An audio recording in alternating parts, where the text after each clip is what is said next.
What's your best Coach Gino story and Coach and CD story that you have? Does something stick out? I know I have like a bunch of different stories that can range from happy to getting ripped to just XYZ. Our conference was the AAC and we were dominating in our conference. And we won a game by literally like 35 or 40 points, but we didn't play good enough. So we got kicked out of our locker room. And it's just like funny when you tell that story in hindsight because we won the game by 40 points, but we didn't win the way that like we were supposed to win. So we got kicked out. So that was kind of funny. Oh, I think actually my freshman year, like we had great seniors, Stewie, Morgan Tuck, and Mariah Jefferson were my seniors. And he wasn't happy with them for some reason. So he like benched them for a whole game. And that was like my coming to the league moment. And as a freshman, I'm like, he's benching them. What? I'm not breathing in his direction wrong. Like that was wild to me at the time.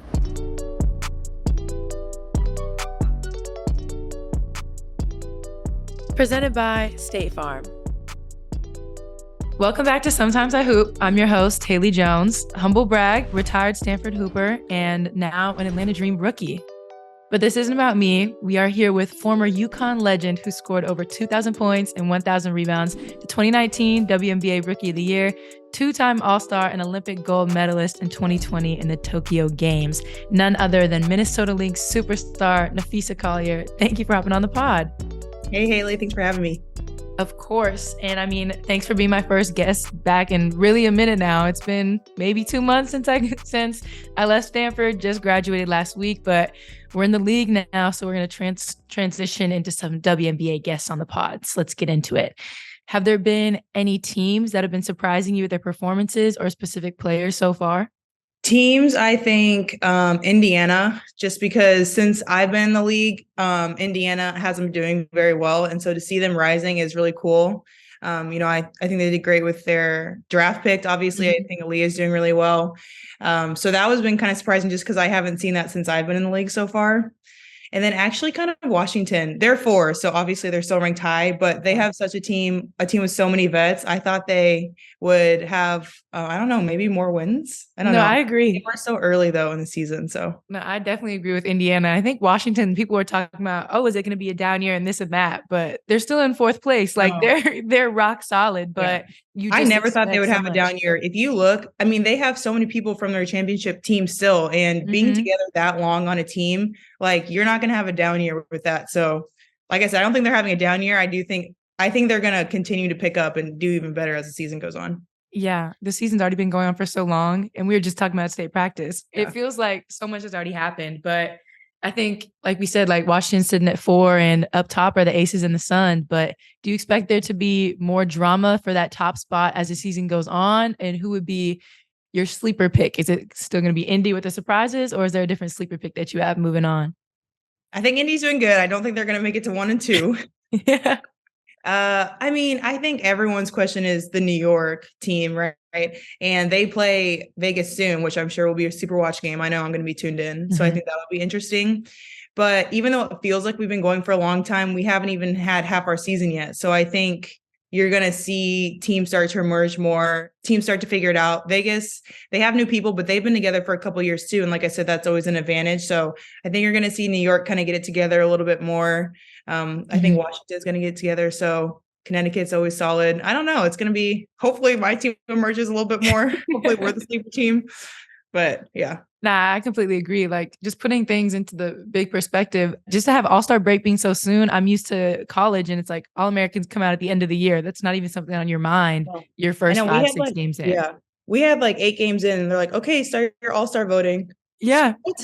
It's like, I haven't even had the chance to like watch 2 games from every single team yet. I feel like I haven't even seen everyone play. Yeah. It's just such a change of pace. With you in Minnesota, this is the first year without Sylvia Fowles. And I know she wasn't just like the vet for y'all, but she was a vet for the whole league. She was just like a cornerstone of the league for so long. So how have the adjustments been for you taking on more of a leadership role, more of just like the first option, things of that sort? Has there been an adjustment period? I think the more adjustment period was like coming physically back from having my daughter last year more than that role in the team, just because we did have a lot of like, spurts of Sylvia being gone throughout, my time here. So I kind of got to see what that would look like without Sil. Unfortunately, it's always nice to have her on the court. But I think, having her out for the whole season has definitely changed how our teams look. She was a super, if you got beat to the basket, that Sil was like the cleanup person. She's going to block the shot for you. And now we really have to rely on our team defense and staying one-on-one and things like that. So that has been hard for us for sure. As far as being the first option, I feel like Sil and Cheryl and my coaches have kind of been preparing me for this for the last couple of years. I was made a captain really early, so I was kind of put in that leadership role early. So they've kind of been, edging me towards this for my past 4 years here. So I feel like I was pretty ready when that happened. I totally agree. Just having that person behind you to know, I can be up doing this and that. And if you get beat, you're still getting beat, but it's also okay, well, she's there to block the shot. It's okay. It was nice. We talked about sleeper teams a little bit, but I feel like players are under the radar having stellar years and they just aren't getting that spotlight or whatever it may be from the media, from broadcast, whatever. But who do you feel like is a player that isn't talked about enough, that is always that difference maker on the court whenever you play them? Let me think. I think there's a bunch. It feels like the media gets they pick who they want to spotlight, so I think there's a bunch of players who aren't getting the clout, I guess, that they need. I feel like Nneka's been that person her whole career, honestly. I feel like I'm one of those people, to be honest. I think, I don't know. There's a bunch, because we have a lot of good people in the league, obviously. And so, I don't know. I think Satu's starting to get that recognition. She's doing great this year, obviously. So she definitely deserves it. I thought they were sleeping on her a little bit before then. I don't know. So you could say it for a lot of people. Yeah, I agree with you and Nneka for sure. I think so many people play different ways. And I feel like if you are more of a fundamental player where you're not going to be doing all this flashy, this, that, all that, whatever, then it makes sense that sometimes the media or these crazy highlights that get posted and have millions of views, it's just not going to get that same recognition oftentimes. But having the respect from the players around the league who know you're a bucket, you're going to get yours, you can do your thing night in and night out. It's just a different type of recognition. So it feels like a sleeper to say, but also you and Nneka aren't sleepers across the league. So it's an interesting balance there. But I also think one more person with that. Sorry, AT. Oh yeah, hard to play against. And AT is so hard to play against. Yeah, she's hard to play against. She's one of those people that's a sleeper in the media and stuff, but in the league, you're when you play Connecticut, she's the person you're worried about. So that's she is circled up on that scout because there's just so many different ways that she can attack you with her court vision. With broke ass shoulders, 2 of them. Exactly. How buckets, getting triple doubles. It's wild. I don't get it. How are you playing? When I found that out that there's 2 torn labrums, I'm how are you producing at the level that you've been producing at for however many years at this point? It's crazy.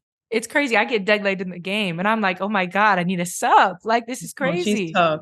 She has her shoulder pop out and she'll get back in the game. That happened multiple times last year and the year before. It's crazy. That's literally insane. I can't imagine having to, rework my whole shot just because of not 1, but 2. That's crazy. It's unheard of, honestly. Yeah, she's tough. But yeah, shout out to AT. That's wild. Yeah. One thing that we talked about a lot on the pod throughout my college years was talking about the best conference debate, whether it was Pac-12, SEC, this and that. Now we're just down to 2. I'm in the East and you're in the West. But who would you say has, the tougher conference? I thought it used to be the West. And this year, especially, I think it's more the East, actually, if I had to choose. Okay, I would agree. I think that the East is kind of on the rise. But growing up, I was a West Coast girl. So I was oh, it's the West. I had a huge bias. The West last year and the year before, or maybe a couple years ago, it's Stewie and Sue in Seattle and Jewel, Asia and all them in Vegas, Candace in LA. Yeah, it's tough. Yeah.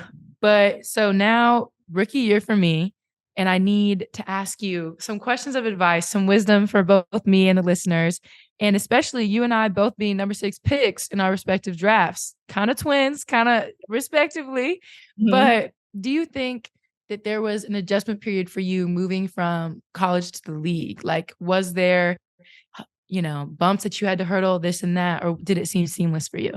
So I would say not going to the league. Honestly, I thought my college prepared me really well to be a professional athlete, but I had to change positions and that was really, really hard. Being a defender at the 3 is so hard. The stuff that guards have to do, getting through screens, all you guys have to do, it's hard. So that was definitely really tough for me.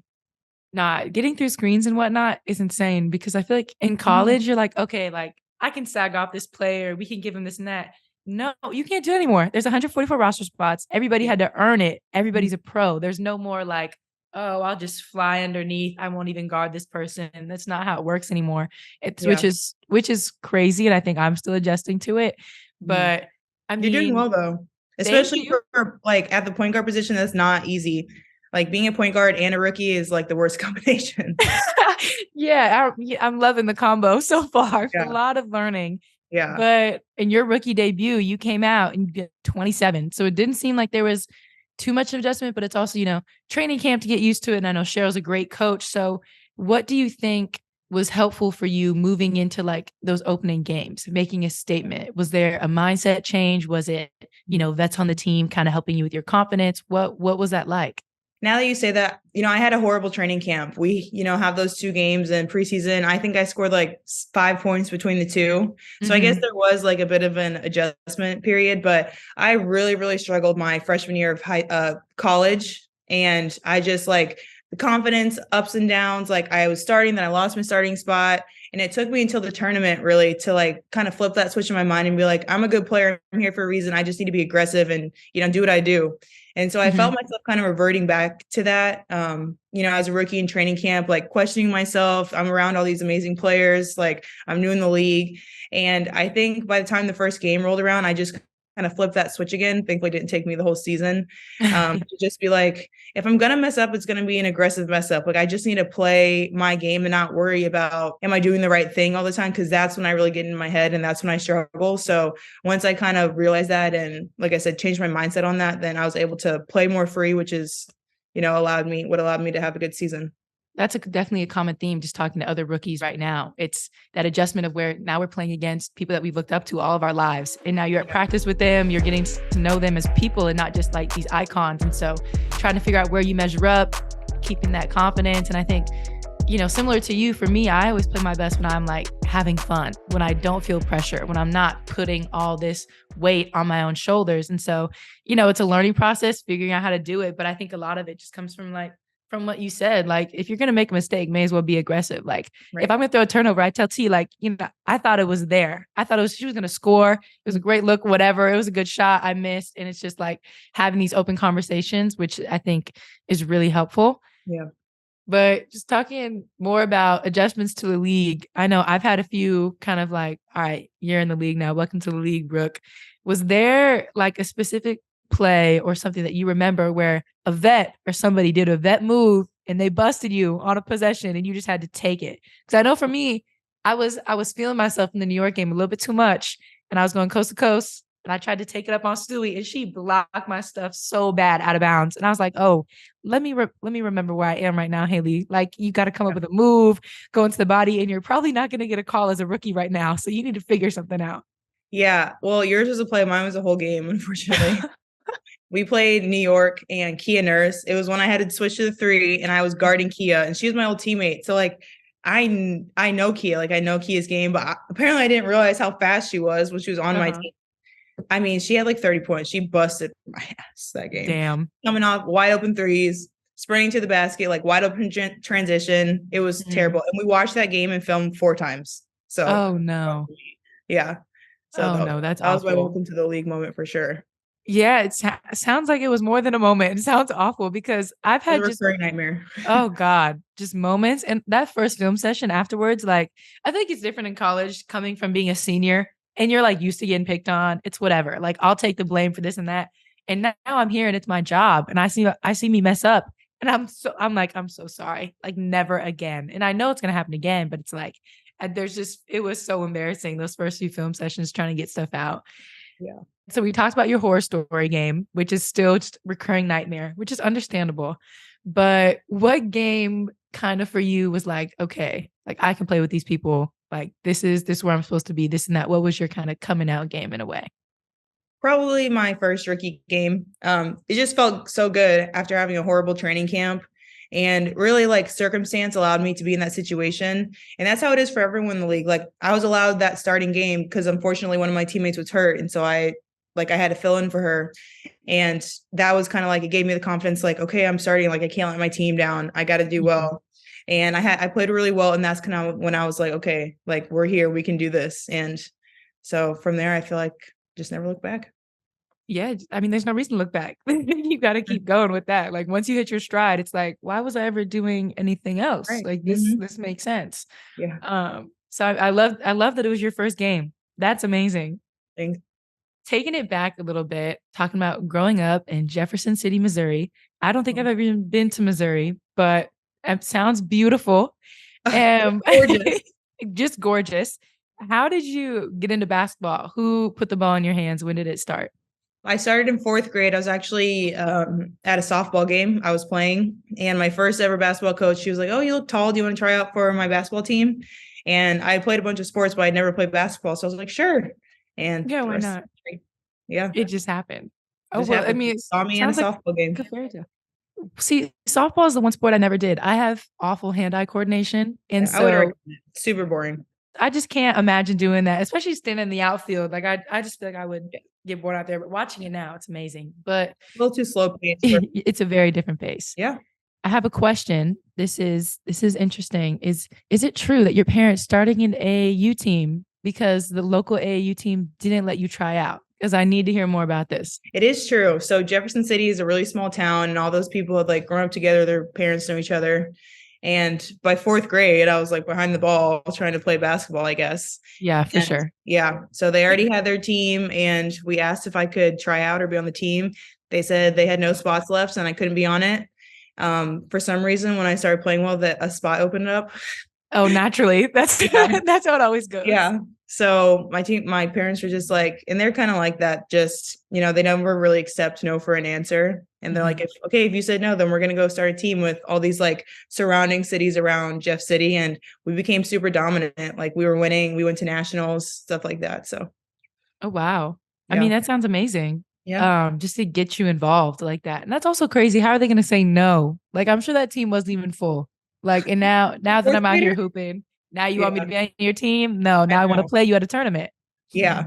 When did recruiting start for you? I'm assuming not 4th grade, but I wouldn't put it out of the question. So when did, that first letter come in? How did that go about? Not 4th grade. I don't remember when my first letter came in, but I got my first like college offer in 8th grade. So still pretty early, for the time, especially. I think people are getting 8th grade acceptance now, like all the Yeah, time. now it just seems like the usual, but it Yeah. really wasn't when I was being recruited too. Yeah. So that was the first one. It was University of Missouri, so Mizzou. It was with Sophie Cunningham and one other girl, because we're all from Missouri. So I've known Sophie for a really long time. So yeah, that was my first time I remember anyway. Okay. So the hometown state showing you some love with Mizzou. I remember mine was UC Santa Barbara. And I was like, go Gauchos. I'm gonna live in Santa Barbara, live my life on the beach. And that was gonna be that. But it's crazy, how things change. And I heard you didn't even really want to go to UConn very much. It was because they were the top dogs. And I just want to beat them, because you hear of UConn, like everyone knows UConn. And I'm like, I'm tired of them being the top. I want to beat them. And so I just went on the visit just because, it's Gino and I didn't want to, he's legendary. Their program is legendary. So I'm like, I'm just going to go just to see it. And they got me. They reeled you in. They got me.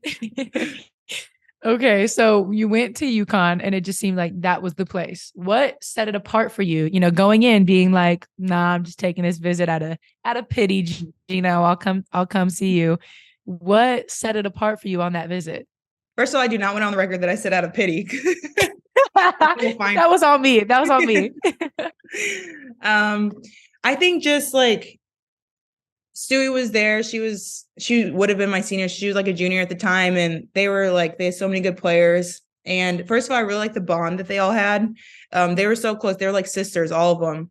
And then two, some other schools that I visited, they treated the top player a lot differently than the rest of the players. And I didn't like that. I wanted everyone like treated the same. I wanted the same expected from me than, every other player on the team. And so I really liked that about him.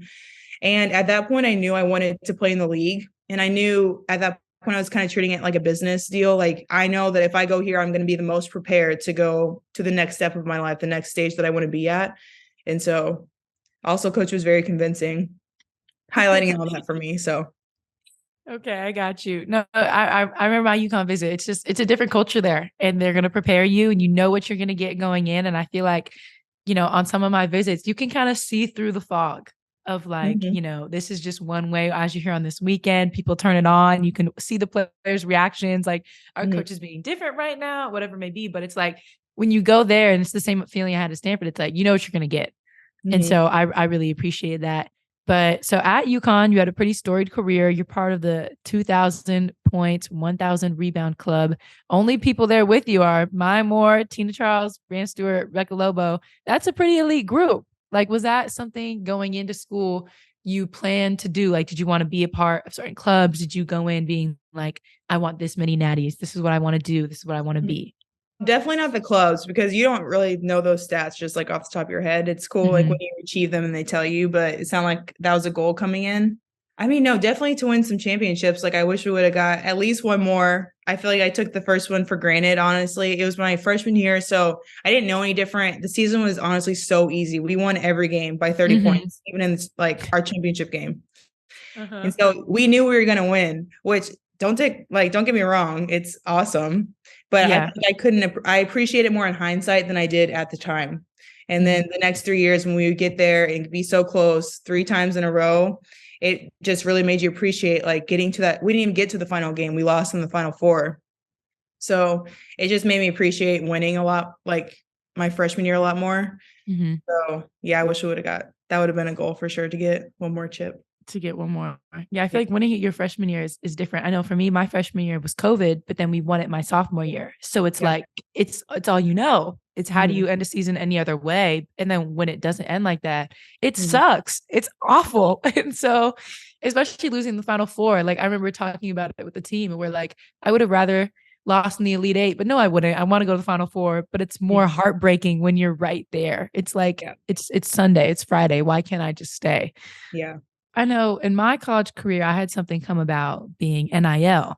So when you guys were watching from the professionals, were you looking at it like, dang, I could have had that bag in college? Because you, like, when y'all were winning every game by 30, going to the Natty and Final Fours, this and that, being at UConn, y'all would have made a check.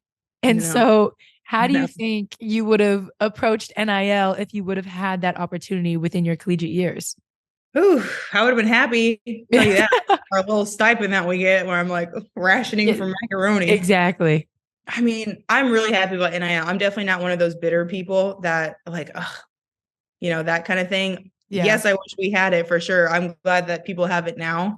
But yeah, I mean, especially at UConn where you would have gotten like an NIL deal just being on the team. And then let alone like if you're one of the best players on the team, it would have been nice for sure.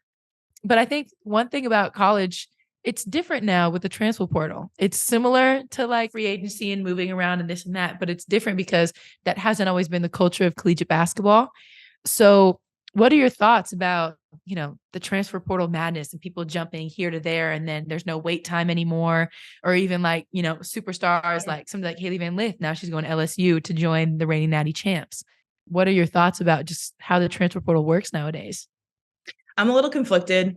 I feel like there should be like a caveat, like you can't do that after your freshman year because Mhm. everyone's freshman year sucks. No one's going to be happy after their freshman year. So I feel like you shouldn't be able to transfer without sitting out a year until like after your sophomore year. Mhm. But I don't mind the no wait time just because like coaches are able to leave and then players are stuck there with people that, have been drafted or whatever, Mhm. who they I got committed you. to. Yeah. Yeah. Had Just to go different back to terms like, now. yeah. Um, so I'm not mad about that. I just don't think freshmen should be able to do it because it's just crazy the amount of freshmen transferring. It's like literally no one is happy after their first year. So Yeah.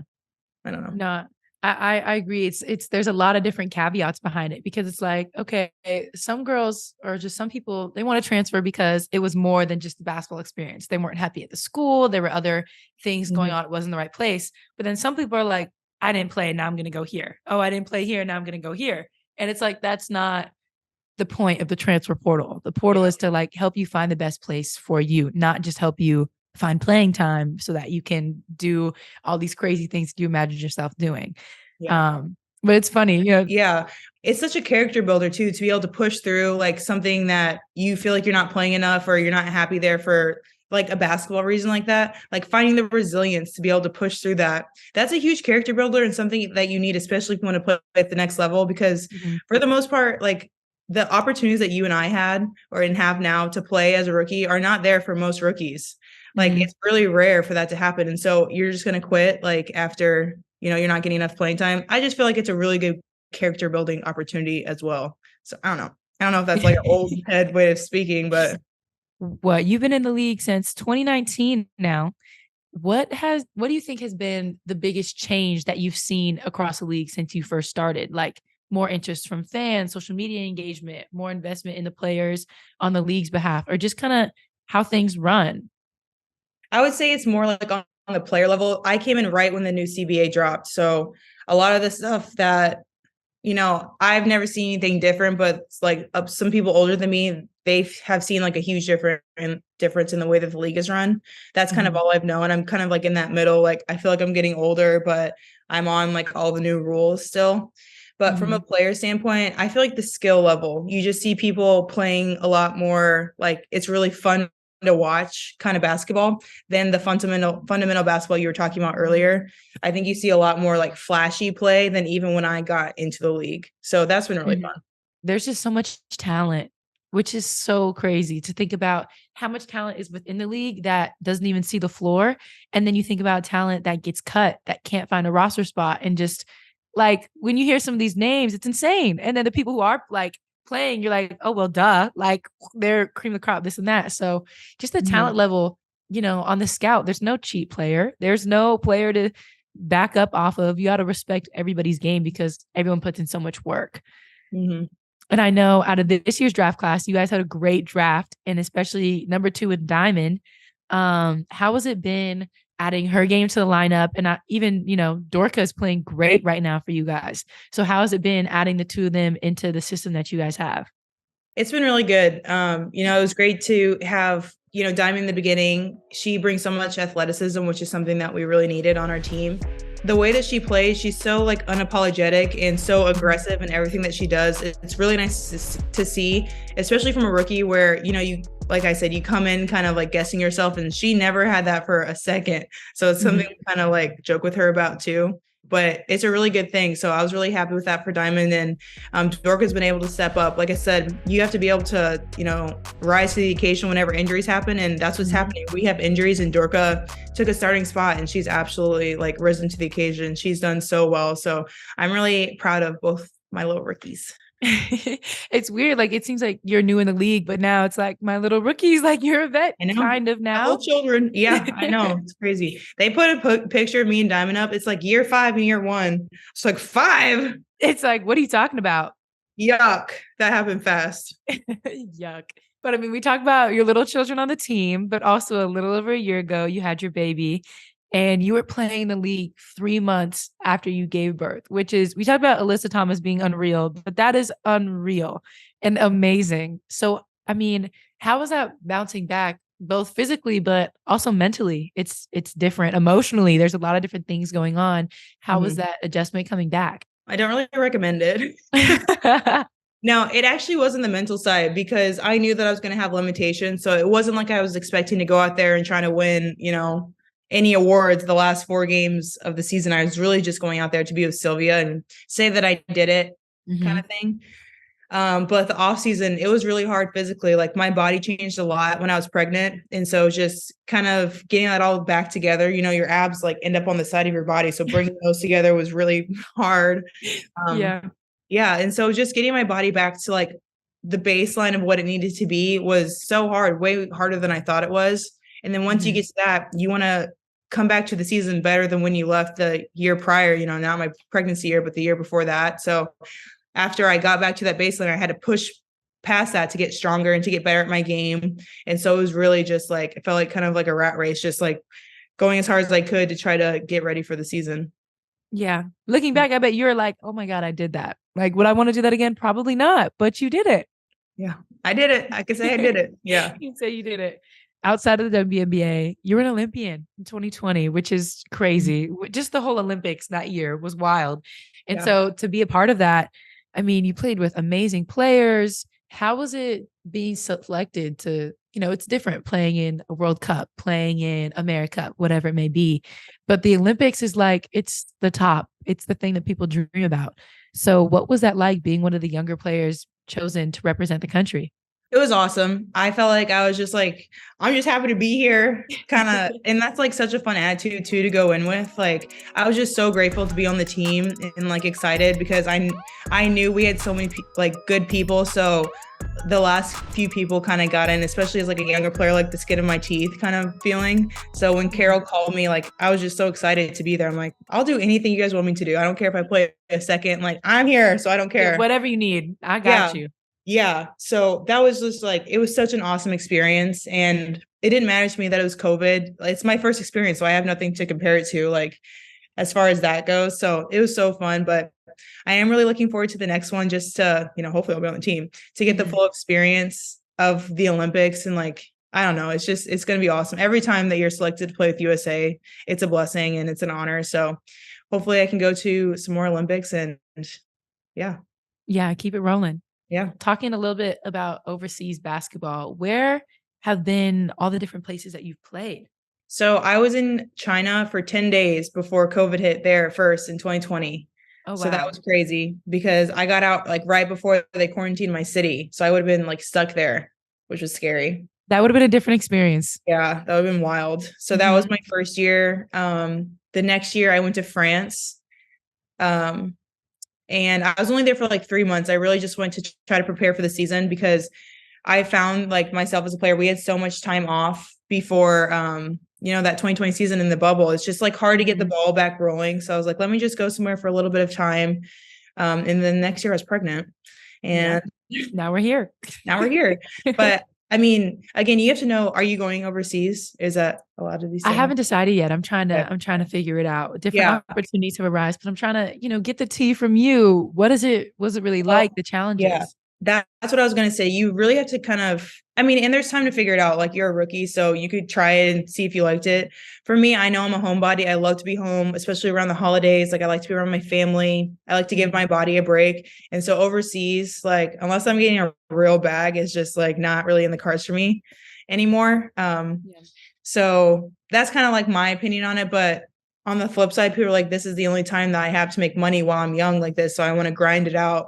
You just have to decide what's more important to you. Family and being at home is more important to me than what that money is overseas. And now that I'm older in the league and I've accomplished more things, I'm allowed to make up that I don't know. I can make up that money like in marketing and things like that. So you kind of just have to suss it out and see what the right fit is for you. I mean, it makes sense. I feel like the overseas route, for some people, it's the only route, just with the small amount of spots in the league. But it's also different. Like you're in a place now where you have a baby, it's the family, all these different things. And, some other players don't have to take that into account when making these types of decisions. And hearing, some people love it over there and they found the place for them and all these different places. And then some people are like, this is awful. I want to come home. And to hear that you could have been stuck in China during COVID and big quarantine, like, I can't even imagine what that would have been like for you. Neither. Yeah, neither. Like, I don't even want to think about that. But I think overseas is like, it provides such an opportunity, but it's also, like you said, it's prioritizing you. What do you want? And I think also with the league now, there's different opportunities to be able to stay here, make money here, still work out, have the facilities, whatever it may be. Exactly. Yep. So kind of wrapping things up here, we always do a segment. It's going to be new questions now that we're doing WNBA. Okay. But it's going to be the most rapid fire you can get. We've had guests in the past where it's like, it still takes them 30 seconds. There's a lot of which will be okay for some, but I got you. You got me. Okay. So here we go. Who's the best dressed in the league? Oh, I like Sawtooth style right now. Ooh, I do too. Where's the toughest place to play in the league? Vegas. Vegas? Okay. I haven't been to Vegas yet. I was going to say Connecticut for me so far. It's loud up in there. Yeah. Who's the biggest trash talker in the league? Sophie. Okay, haven't played her yet. I'll keep you updated. The most underrated player in the W? AT, maybe. Who's got the best handles? Arike. Oh, that's easy, actually. Arike. What is your biggest basketball ick? Flopping. Okay, and going off of that, who's the biggest flopper in the league? Anyone on LA? Okay, I'm excited. Okay, LA. I'll look forward to it. your best impersonation of Coach Reeves. I can do Reeve. Okay, let's hear it. Hey! When I tell you, I heard that from when we played y'all. Yeah. I'm like looking around, like it's crazy. That's a good one. But thank you so much for coming on the pod. This was a great first episode back. And thank you everyone for listening and staying tuned in. I know it's been a minute, but we will be back later in the week for another episode of Sometimes I Hoop. Thank you, Phee. Thank you.